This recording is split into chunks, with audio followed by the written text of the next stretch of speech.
Hello everyone, my name is Vladimir Khorikov, and the topic of this talk is pragmatic unit testing. So, what's the state of our industry today in terms of unit testing? Well, the state of our industry is that a lot of people know that they need unit tests, a lot of people write them, but the end result is not as good as you would like it to see. So what you often see is that a lot of tests are brittle, not reliable, and don't contribute to the software quality. They are basically a dead weight to the project. And in spite of knowing this, in spite of knowing that a lot of tests in the project hold this project back, many developers still continue down this path, so much that this practice of unit testing becomes cargo cult unit testing. People still write unit tests, however good or bad they are, and just hope for the best. Unfortunately, that's not the best way to approach unit testing. It's very important to not only write unit tests, but also do that in a way that helps your project. And that's what this talk is going to be about. We will discuss what it means to be pragmatic about unit testing, and we will also discuss some unit testing practices that will help you achieve the best return on your effort. A couple of words about myself. So here's my contact information. I blog at enterprisecraftsmanship.com, mostly about enterprise-level application development, about such topics as domain-driven design, functional programming, and of course unit testing. I've authored several courses for Priral site, and here's my Twitter handler.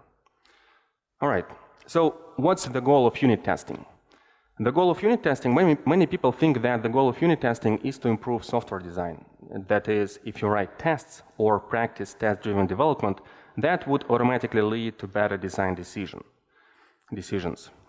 And it's true that you can use unit tests to get feedback about your code base. So for example, if you find that your code is hard to unit test, then it's a certain sign of trouble. It means that you need to improve your code.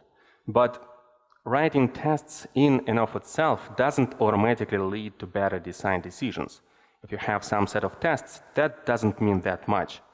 There are too many code bases with good test coverage that are still a mess despite all that coverage.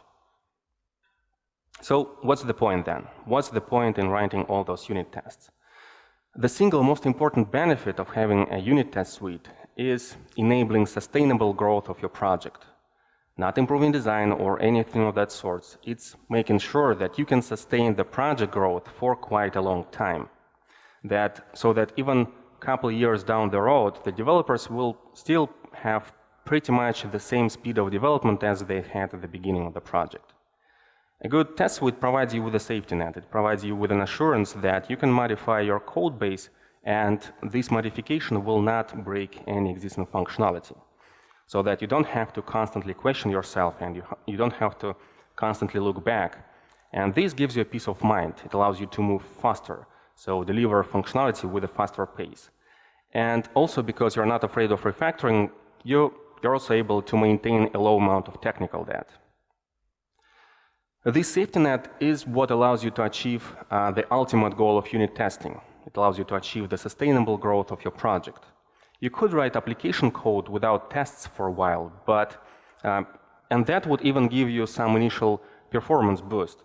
But as you can see from this diagram, the project growth will eventually decline. So if you don't have tests that constantly verify your code base, that constantly keep it in check, this code base will decay over time. There's no way around it. And so this approach to application development, when you don't write tests, it simply doesn't scale. Sustainability is the key here. You have to plan for the future. You have to think about your code base and structure it and your tests in a way that will help you develop your project in the long run. But it's not enough to just write unit tests. If you have some unit tests, but they are written badly, you still pretty much have the same picture. It's just you're able to defer this point in time when your project enters the phase of stagnation, but nothing really changes in the grand scheme of things. And you might have had this situation in the past, actually.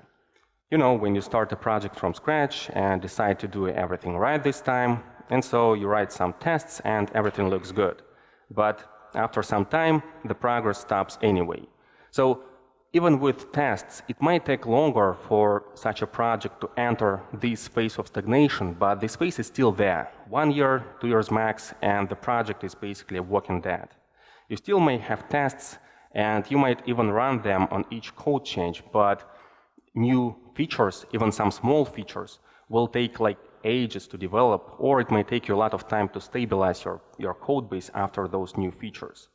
And the code base itself might be impossible to refactor because it is too tightly coupled to the implementation details. And so to fix this problem, you will basically need to rewrite all those unit tests from scratch. And so you might think that, well, it's life and there's nothing you can do about it, and that maybe it's normal for a project to slow down after a while. But no, it's not normal. The pace of development does decline over time, but this rate of decline shouldn't be that drastic. It should be much smaller, and you should be able to sustain the project growth for quite a long time. For that, you need to understand the following. Not all tests are created equal. Some of them are valuable and contribute a lot to the software quality. Others, not so. They raise false alarms, they don't catch regressions, they are slow, and they don't provide you with a reliable feedback loop. They're not very useful overall. And in general, it's quite easy to create a test that will have a negative effect on your code base. So not just no effect, but even negative effect when it actively harms your project.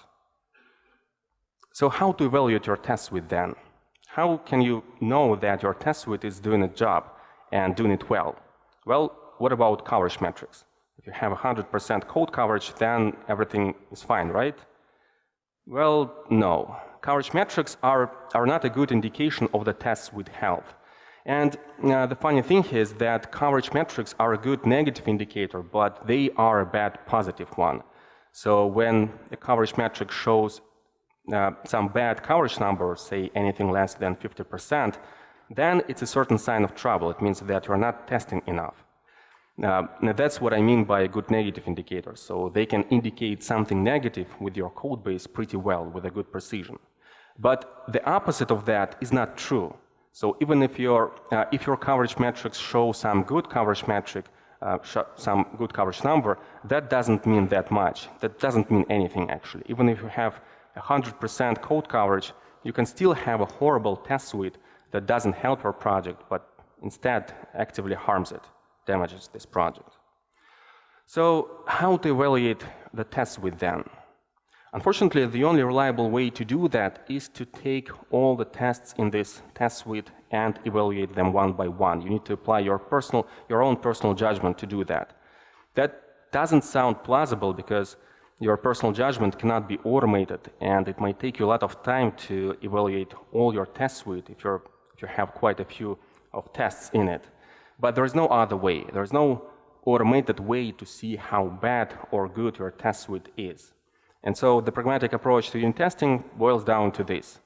You need to figure out the net value of a test, and by net value I mean the difference between the benefits it provides you with and the maintenance costs. So first step is to figure out the net value and then decide to either keep this test or get rid of it. So sounds simple, right? Problem solved. Of course not. That doesn't help that much. And the question now is how to evaluate an individual test. So let's see. What makes a test valuable? There are 4 components of a valuable test: protection against regressions, resistance to refactoring, fast feedback, and maintainability. And these 4 components provide you with a universal frame of reference that you can use to evaluate any test in your test suite. So let's discuss each of them separately. The first one is protection against regressions. A regression is a software bug. It's a bug in an already existing functionality, and it usually takes place when you add a new feature. So in order to do that, you modify some existing code base, and this modification breaks an unrelated functionality, something that you have already tested and shipped in a previous version. So that's a definition of regression. It's just a software bug. So regressions are annoying, to say the least, but that's not the worst part about regressions. The worst part about them is that the more code you have and the more features you develop, the more chances there are that you will introduce a bug in one of those features. That's because with more code, you kind of extend the surface area for potential bugs. And so to enable sustainable growth of your project, it becomes crucial to develop a good protection against regressions, because without it, you will not be able to sustain it. You will be stuck fixing all those bugs that will constantly come up. And this metric itself basically depends on the amount of code that gets executed during a test. So the more code gets executed, the more chances there are that the test will find a regression. And it's not only about the amount of code, but also about the significance of that code. So, for example, business logic is much more important than some boilerplate code, and so you need to take this into account as well. And also, it's not only your code that matters here, but also the code that you didn't write. So, for example, code of the external libraries or frameworks that you use in your project. And so, generally, to maximize this metric, you need to aim at verifying as much code as possible in your project, in your test suite. And on the flip side, testing trivial code is not worth it, because it's too trivial. It doesn't contain a substantial amount of business logic. All right, that was the first one, the first component. The second component is resistance to refactoring. So picture this situation. You wrote a feature and everything is good. So the feature itself is working and all the tests are passing. And now you decide to refactor your code, and so you do some refactorings here, some modifications there, and now everything looks even better than before. Except one thing. Now the tests are failing. And so you decide to look closer to see what exactly you broke with your refactoring, but it turns out that you broke nothing. Everything works just fine, just as before. It's just the tests were written in such a way that they break with any modification of the underlying code base. And they do that regardless of whether you actually break the functionality or not. This is called a false positive. A false positive is a false alarm. It is a result that indicates that a test fails, whereas the functionality it covers is working just fine. Such false positives usually take place when you refactor your code base. That's why I call this component resistance to refactoring. And so they usually take place when you modify the implementation details but keep the observable behavior of the feature intact. Developers rarely think that false positives are important, and they usually focus on the first component, on protection against regressions. But false positives actually can have a devastating effect on your entire test suite.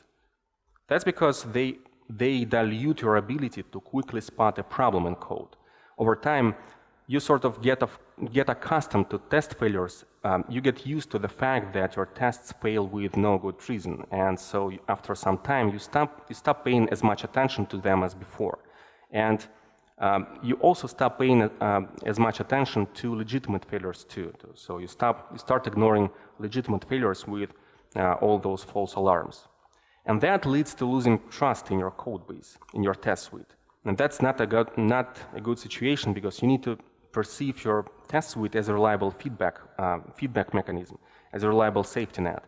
And false alarms diminish this perception. So what causes a false positive? The amount of false positives you get is directly related to the way you structure your tests. So the more you couple your tests to the code implementation details, the more false positives they will produce, the more false alarms they will generate. And the only way to avoid that is to decouple your tests from those implementation details as much as possible. So basically, you need to verify the end result of your code, not the actual steps it took it to produce that end result. And now, without such decoupling, you will have all those test failures with each refactoring, regardless of whether you actually break the functionality or not.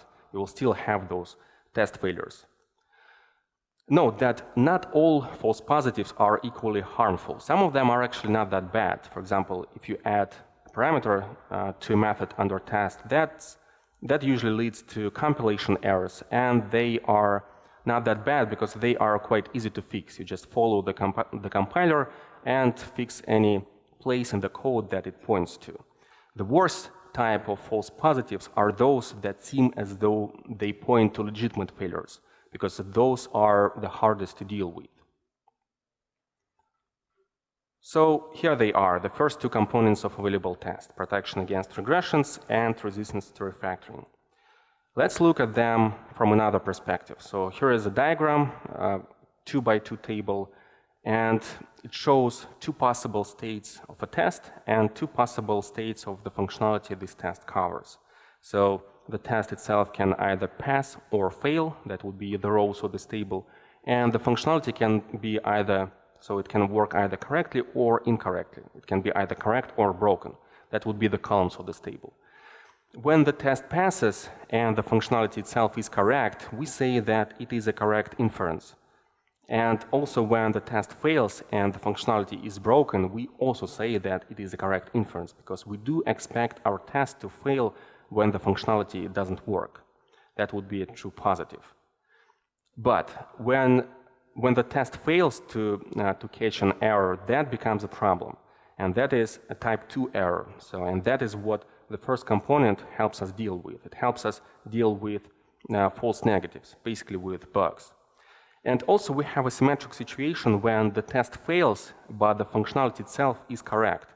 And that is what the second component helps us deal with. So it helps us deal with type 1 errors, false positives. So again, protection against regressions help us deal with type 2 errors, false negatives, and resistance to refactoring helps us deal with type 1 errors. All right, so here they are, and there are two more components. The fast feedback is pretty much self-explanatory. It's important to get fast feedback, because the faster you see a problem in code, the quicker you will be able to fix this problem, and the less expensive the fix would be. And the only way to get this fast feedback is if your test suite is executing quickly enough. And the fourth component is maintainability, it's maintenance costs. So it's basically a metric of how hard it is to understand and maintain your tests. And this metric basically depends on just a number of lines that it took you to write the test. The smaller the test itself, the easier it is to understand this test. And these four components, when multiplied together, they provide you with a value estimate of a test. And by multiplied, I mean in a mathematical sense. So in order for a test to be valuable, it needs to score at least something in all four components. And if it scores 0 in one of the components, then its overall value turns to 0 as well. That's what I mean by multiplied. So, and this approach is universal. You can apply it, as I said, you can apply it to any test in your test suite, and it will provide you with a rough value estimate of your test. And then you will be able to decide as to keep this test, refactor it, or get rid of it. The most interesting thing about these components is that the first three of them, the first 3 out of 4, are mutually dependent. They are mutually exclusive.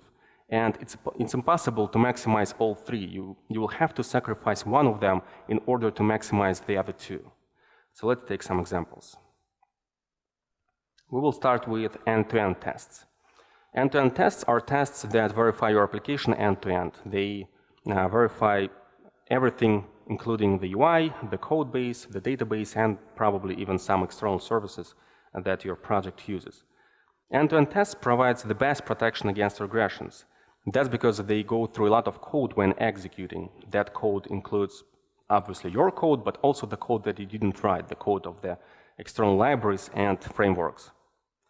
End-to-end tests are also mostly immune to false positives, because if you do a refactoring correctly, that refactoring doesn't affect the observable behavior of the system, and thus they don't affect this refactoring doesn't affect the end-to-end tests, because end-to-end tests view your system from the end user's point of view. They don't care about the implementation details of your system. So, but despite this fact, despite these two benefits, end-to-end tests have a major drawback. They are slow, like really slow. If you have only end-to-end tests in your test suite, then you will have a hard time getting rapid feedback out of your test suite. And that is a deal breaker for most teams, because, because it's important to get rapid feedback. And that is why it's pretty much impossible to have only end-to-end tests in your test suite. So if we go back to this diagram, we can put end-to-end tests to this intersection. They have a good protection against regressions. They have good resistance to refactoring, but the component they lack is the speed. They are slow. Next, we have trivial tests. A trivial test is a test that covers some simple piece of code, and piece of code that is too simple to break. And so you can see an example here. On the left, you can see a user class with just a simple name property, and on the right, you can see a test that sets some string to this name property and then verifies that that this property contains the correct value. Unlike end-to-end tests, these tests do provide fast feedback because they can be executed really quickly. And also, they have a fairly low chance of producing a false positive. So they have a good resistance to refactoring. But the problem with them is that they are unlikely to catch any regression error, just because the underlying code is too simple and there is nothing to break in there. So if we go back to our diagram, we can put trivial tests here into this intersection. They are fast, they have a good resistance to refactoring, but they don't provide you with a good protection against regressions. And finally, there is the third bucket, and that is brittle tests. Similarly to trivial tests, it's pretty easy to come up with a test that will execute fast and will have a good protection against regressions, but will do that with a lot of false positives. And you can see an example here. On the left, there is a user repository that gets a user by some ID, and it also saves the last executed statement, SQL statement, to some public property. And on the right, you can see a test that verifies this behavior. So it verifies that the last executed SQL statement is correct. So this test will catch a regression error because, well, for example, a developer can mess up with the SQL and accidentally put, say, customer instead of user. And this test will reveal this error, so it will catch it. But does this test have a good resistance to refactoring? What do you think? No, absolutely not. So here are different variations of the SQL statement that leads to the same result. And if you change the SQL statement in the user repository to any of these variations, the test will still raise an error, even though the functionality itself wouldn't be broken. It will work perfectly fine. And the reason why the test produces a lot of false positives is because it is tightly coupled to implementation details of the system under test. There are several ways the repository can solve this problem, but the test insists on a particular one of them. So what we have here is, in essence, the test copies the implementation from the user repository to itself, and it breaks if you modify this implementation. It doesn't verify the observable behavior of the system under test. So going back to our diagram, we can put brittle tests here. So they execute fast, they have good protection against regressions, but they do that with a lot of false positives. So they don't have a good protection against good resistance to refactoring. As you can see, it's quite easy to come up with a test that will maximize 2 out of 3 components at the expense of the third one. And this test will still have a close to 0 value. That's because of the multiplication rule, because remember, in order for a test to be valuable, it needs to score at least something in all components of a valuable test. And because of that, because of this mutual exclusiveness, it's quite hard to keep a balance here. It's quite hard to keep a balance between these components. Anything less than end-to-end tests will be prone to refactoring to some degree. And at the same time, if you want to get a good protection against regressions, you need to cover a lot of your code base with unit tests. But it's pretty much impossible to do without knowing at least some implementation details of your code. And so here, this ideal here in the intersection between the 3 components, it's impossible to reach, unfortunately. But it's still possible to get your tests quite close to this ideal. Not exactly in the intersection, not exactly in the center, but still quite close. So now that you are familiar with this new frame of reference, you can view a lot of existing paradigms in a new light. So let's take test pyramid, for example. Test pyramid consists of 3 types of tests: unit, integration, and end-to-end. And the concept of pyramid itself is it's just about the ratio in which these types of tests appear in the test suite. So because unit tests are they are fast, it makes sense to have more of them. And on the other hand, end-to-end tests are the minority because they take a lot of time to execute. And so tests residing on each level, they have different value proposition. The higher the level, the more protection against regressions you will get and the more resistance to refactoring you will get, but you will do that at the expense of feedback speed. On the other hand, the lower the level, the faster your tests will execute, but at the expense of protection against regressions and resistance to refactoring. So as you can see, nothing comes free. Everything comes at a cost. All right, let's now talk about different types of unit testing. So just like tests are not equal in their contribution to the software quality, not all types of unit testing provide equal results. There are 3 major types of unit testing. The first one is output-based testing. It's when you supply some input into the system and then verify what comes out of it. And the yellow line here on this diagram shows at which point we do the assertion. So here we assert, we verify the outcome of the system, we verify what comes out of it. And to apply this type of unit testing, the system under test itself shouldn't modify any internal or external state, so that the only component to verify would be its output. And here's an example. So on the left you can see a price engine that takes an array of products as an input parameter and then generates some discount. And on the right you can see a test that generates a couple of products, it supplies them to the engine and then verifies that this engine generates the correct discount. So this system under test here doesn't leave any side effects and it doesn't refer to external world. So we can say that it is purely functional because it fully encodes its inputs and outputs into its method signature. The second type of unit testing is state-based testing. So here you verify the state of the system after the operation is completed. So you provide some input into the system, its internal state shuffles around and ends up in some final state. And you would then verify this final state with your tests. And here's an example. On the left there is a simple order class with a list of products, and it allows you to add a new product to this list. And on the right you can see a test that adds a product to the order and then verifies that this product exists in the collection of products within the order. All right, and the third type is collaboration-based testing. So here you focus on collaborations between the system under test and its neighbors. You check that the system under test calls correct methods on the collaborators. It does it with correct parameters and in the correct order. And to do that, you usually substitute the collaborators with test doubles, such as, for example, mocks. Here's an example.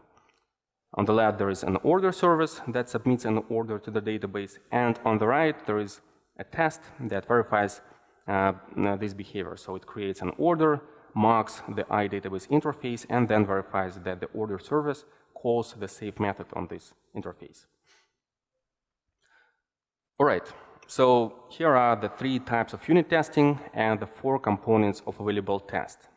And let's compare now these types of unit testing using our new frame of reference, using our 4 components. So if we're talking about unit tests, tests that don't refer to any out-of-process dependencies, then all 3 types of testing they generate tests that execute fast. So because they don't touch anything, database, file system, anything out of process. And if you don't use them to cover trivial functionality, then they also have a high chance of catching a regression. So the first component is on par here as well within these 3 types of unit testing. But the second and the fourth component differ quite significantly. Let's discuss them in more detail. The output-based testing provides the best protection against false positives. Of all unit tests, tests written in a functional way have the best resistance to refactoring. That's because among all parts of the SOT, of the system under test, its API, so its inputs and outputs, they usually change less frequently when you do the refactoring. And if they do, it usually leads to compilation errors, and they are quite easy to fix. And so normally you can modify the internal implementation of the SOT completely, and the tests written in a functional way will not raise any false alarms. That's, of course, given that the API signature stays in place. These tests are also easier to maintain usually because they are short and concise. And by the way, that's no coincidence because the functional style of unit testing boils down to just two things. You provide the input into the system and then verify the output, and that's it. And it doesn't take you a lot of code to do that. The drawback here, the drawback of this output-based testing is that it is only applicable to code that itself is written in a functional way. So, and unfortunately, it's not possible to write all your code in such a way, especially if you use some object-oriented programming language like C#. The second type of testing, state-based testing, it is more prone to false positives, but it's still good enough.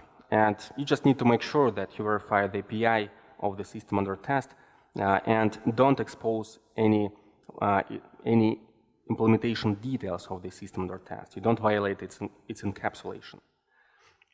For that, you need to make sure that, well, you need to think carefully about what parts of the SOT you expose publicly.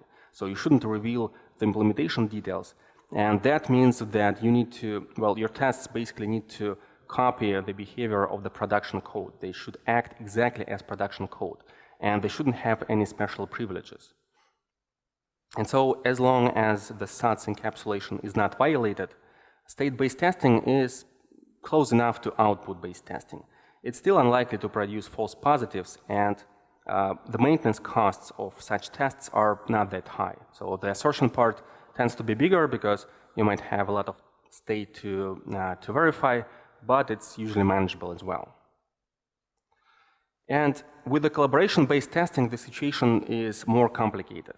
So, first of all, the maintainability of such tests is usually worse. That's because you often need to maintain a quite complicated mock machinery in order to do the assertions.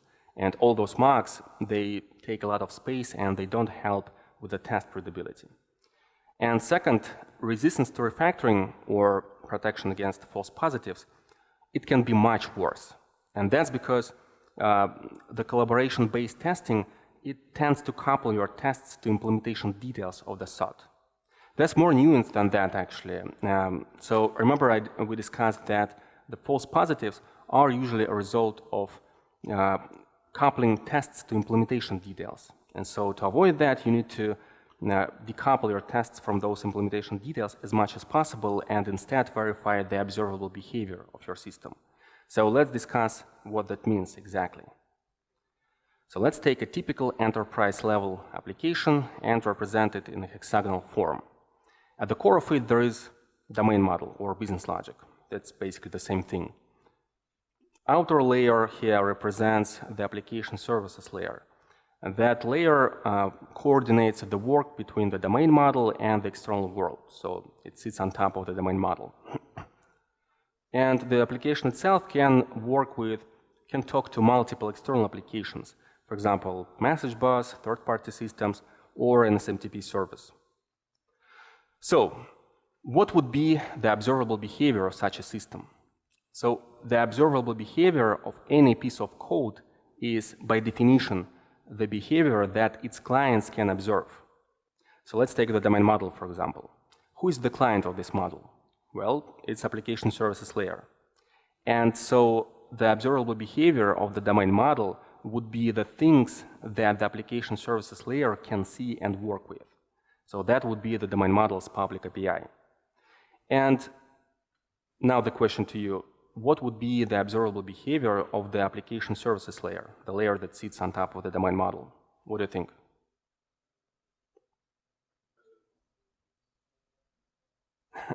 Well, because the application services layer communicates with the external world, its observable behavior would be the way it communicates with that world. So the things that the outer world can observe. So, for example, the way it reacts to stimulus from the external applications or the messages it sends to them. So that would be its observable behavior. And so in any application, there are two types of communications: inner application and inter-application communications. Communications inside the application and communications between the applications. Communications inside your application are implementation details. That's because the collaborations between classes inside your domain model, they are not visible from the outside of that domain model, and so they don't comprise the public API. And so you need to avoid coupling your tests to these kind of collaborations, because that would lead to fragile tests. That would lead to tests that will produce a lot of false positives.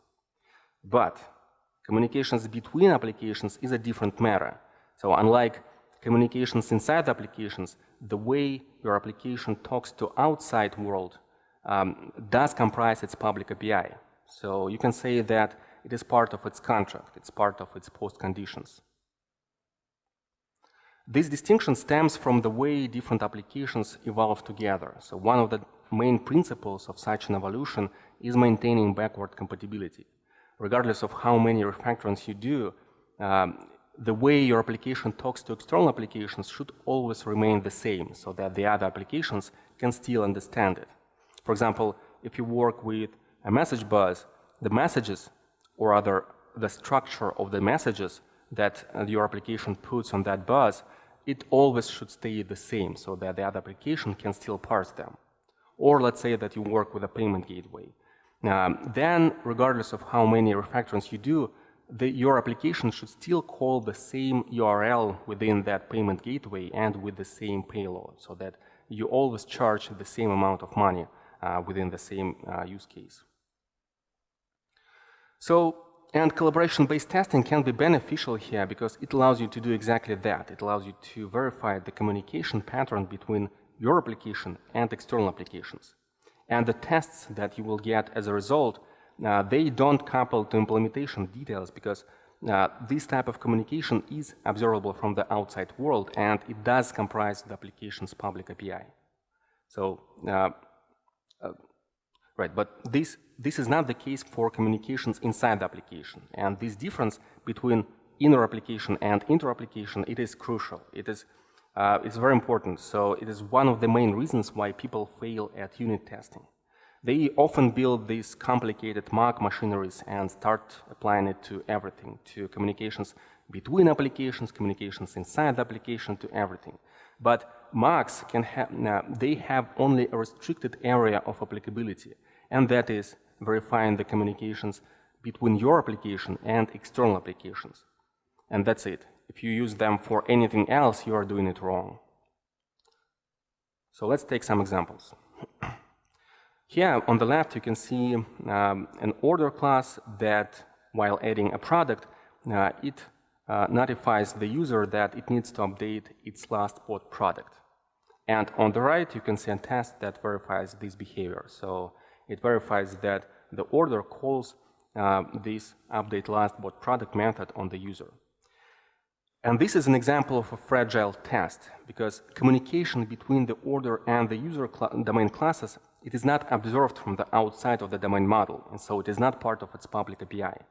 And verifying this communication leads to coupling your tests to implementation details.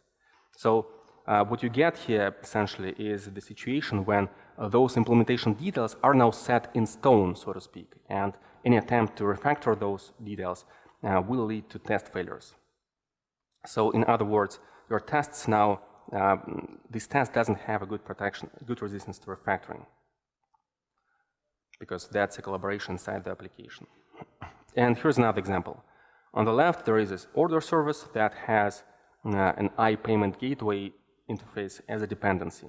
And on the right, there is a test that verifies that when the order service submits a payment, it charges the client the correct amount of money. And this payment service is an external application. And so the call that your system makes to that external application is a side effect that is visible from the outside world. And so coupling to this side effect will not produce fragile tests, because unlike the example with the user and the order, you do want to make sure that this type of communication stays in place, even after you refactor your code base. And so the collaboration-based testing is justified in this case, because it is a collaboration between applications. So here how we can display these two types of communications on a diagram.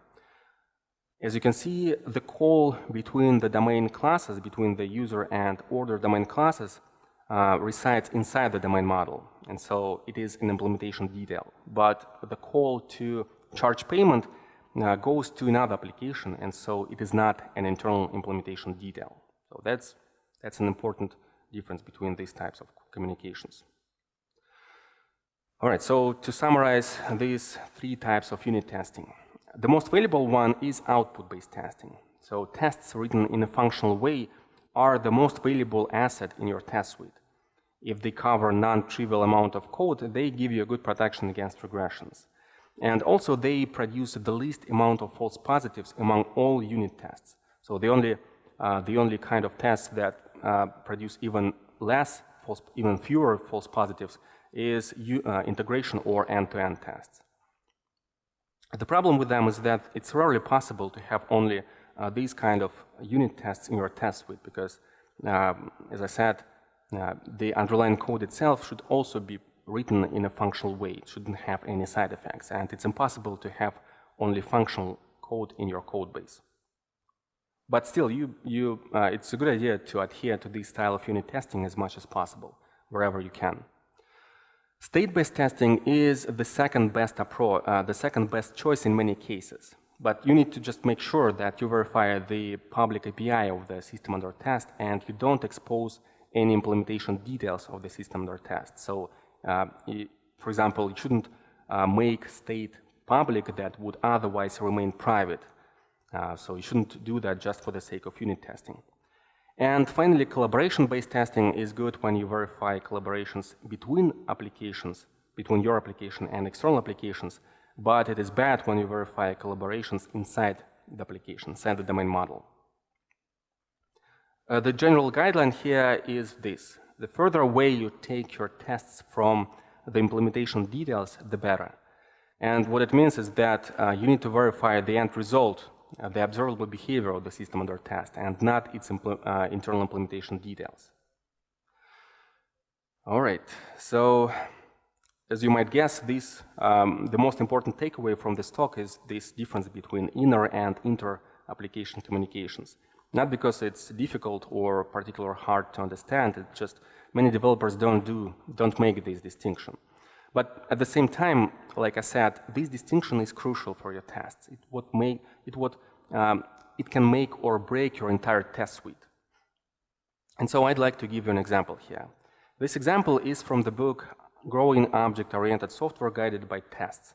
It's a very good book overall, and it provides you with a good insights in the topic of unit testing and the topic of test-driven development in particular. So really recommend this book. But even this book doesn't make this distinction between the two types of communication. And so I'd like to show you the sample project from this book, the initial version of this sample project, and the version that you can get after refactoring. The sample project itself is written in Java, and so I rewrote it in C#. It's not a 100% line-to-line rewrite, but it's pretty close. And on this diagram, you can see a gist of its structure. The application itself is an automated bidder for auction items, so for items that are being sold on an auction. In the center of this diagram, there is a buyer class. It is the main domain class in this application. It makes decisions as to either pass on an item or make a bid on it. The second main class here is warehouse. It's where the information about new auction items come from. And when this information takes place, this warehouse class, it calls stack item. This stack item then calls stack message translator, and this translator calls the buyer. So I'm just giving you some overview here. And the buyer itself can call the stack item when it decides to bid on an item, and it also calls this main view model when it updates its internal state. So I know that that kind of sounds complicated, but don't worry, it's not that complicated. This main view model is a class that is responsible for communicating with the user. So it accepts commands from the UI and updates this UI when it gets notifications from the buyer. So that's it. No more descriptions. All right, so we can put these classes into three categories. The category on the left are the classes that communicate with an auction. So they talk with an auction. And the classes on the left. The classes on the right are, well, basically the single class on the right is the class that communicates with the user, and in the middle you can see the main model that communicates with classes from both the left and the right. Now, to the issues of this solution. The first issue here is that there are quite a few classes here. You don't need that many classes to implement this solution because this solution itself is quite simple. And this issue is direct consequence of using the collaboration-based approach, the collaboration-based unit testing. Because the collaboration-based unit testing encourages you to represent the business logic as a set of communications between classes in your code base. And so that, in turn, encourages you to have more of such classes. And because you want to represent each individual communication separately, and you cannot do that with just a couple of classes. You have to introduce more of them. The second problem here is that this solution doesn't make a distinction between different types of communication. So, for example, the call from stock item to stock message translator is an example of a call that comes from the outside world. So it comes from an auction. And the call from stock message translator to the buyer is an example of communication that takes place inside the domain model. At the same time, tests verify these two types of communications in the same way. So here you can see an example. So here, the test instantiates a translator. It also passes event close message to this translator and then verifies that this class calls this item closed event on the buyer. And this is an example of coupling the test to the SOTS implementation detail. Because if we put these two types of communications on the diagram, here's what we will get. So the message from the auction to our system, this event close message, is an example of an external communication that comes from the external world. And the result of this message is this method call that happens between the main classes. So this item closed method call from translator to the buyer. And that is an internal implementation detail that you shouldn't verify with your tests.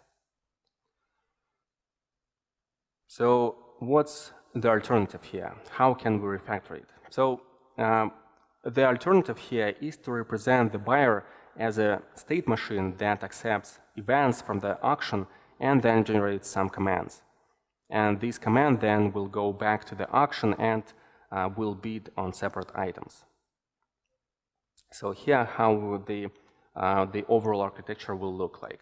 Again, I don't want to dive too deep into this here, but just to give you some overall overview.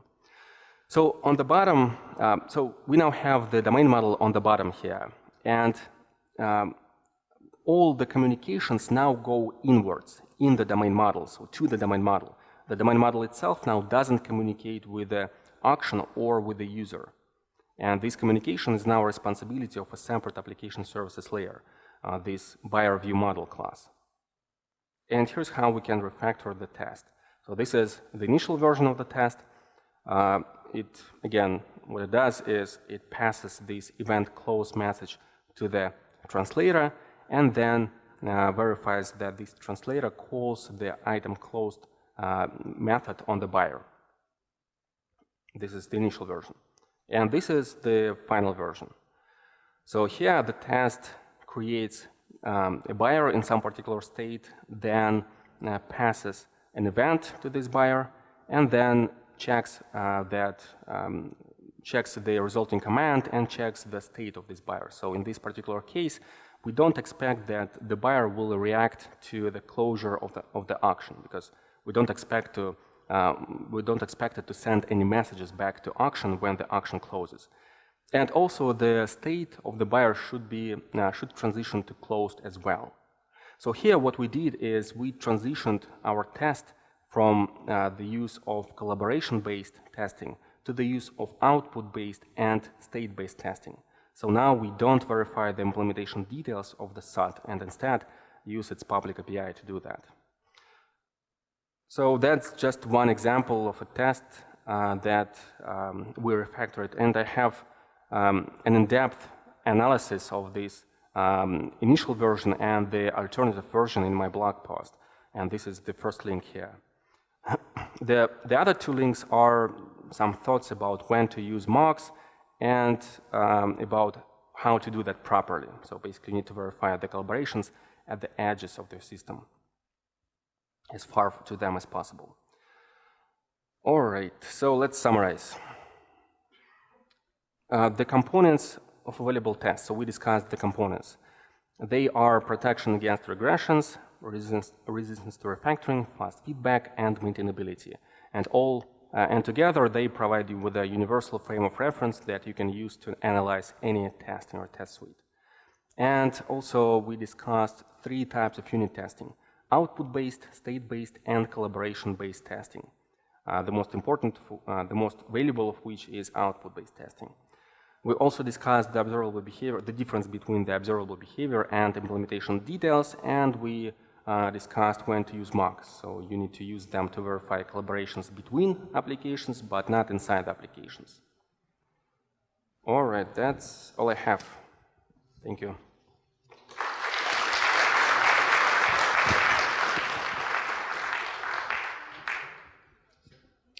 Если есть какие-то вопросы, вы можете спросить.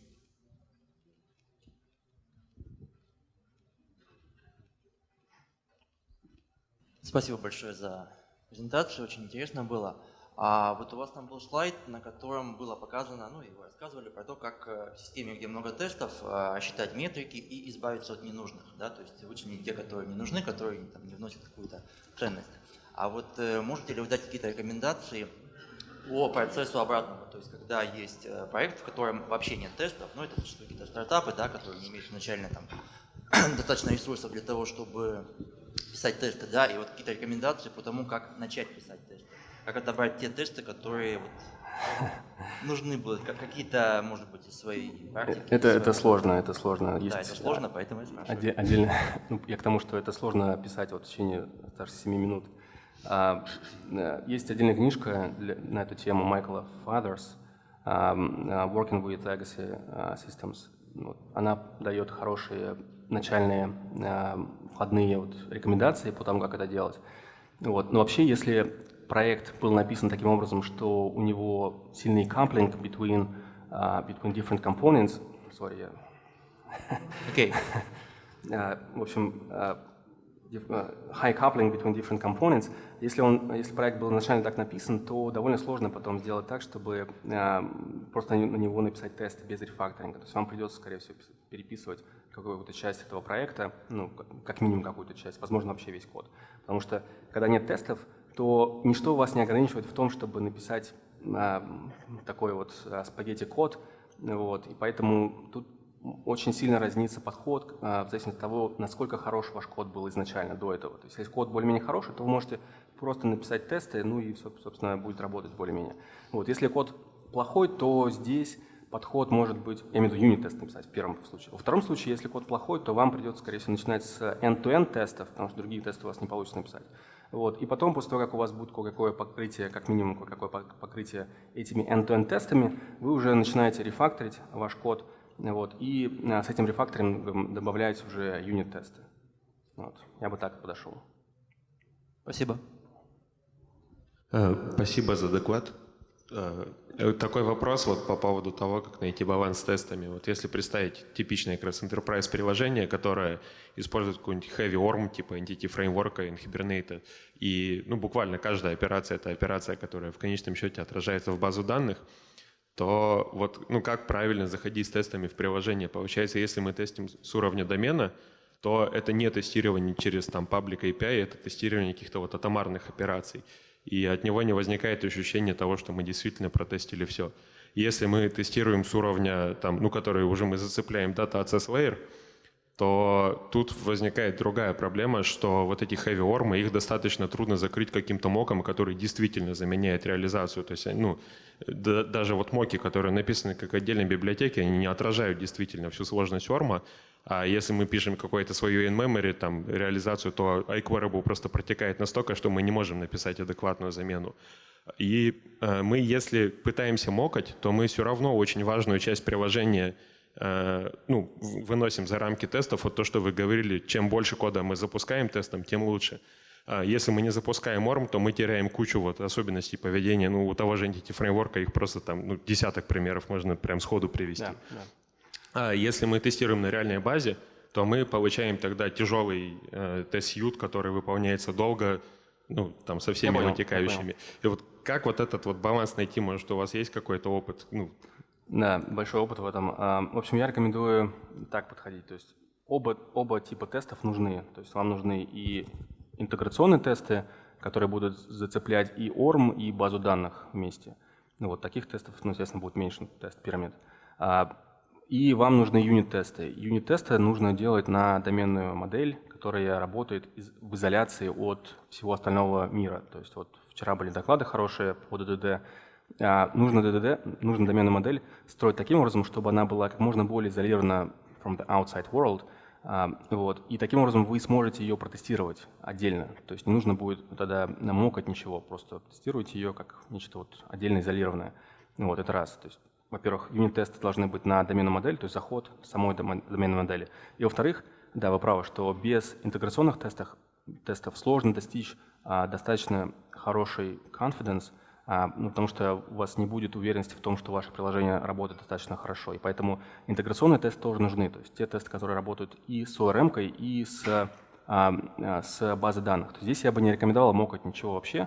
То есть либо тестируете доменную модель, которая и так уже изолирована, ее не нужно мокать, либо тестируете все вместе. Тогда тоже ничего не нужно мокать, потому что вы тестируете вместе с базой данных и с ORM. И это, как правило, дает наилучший баланс.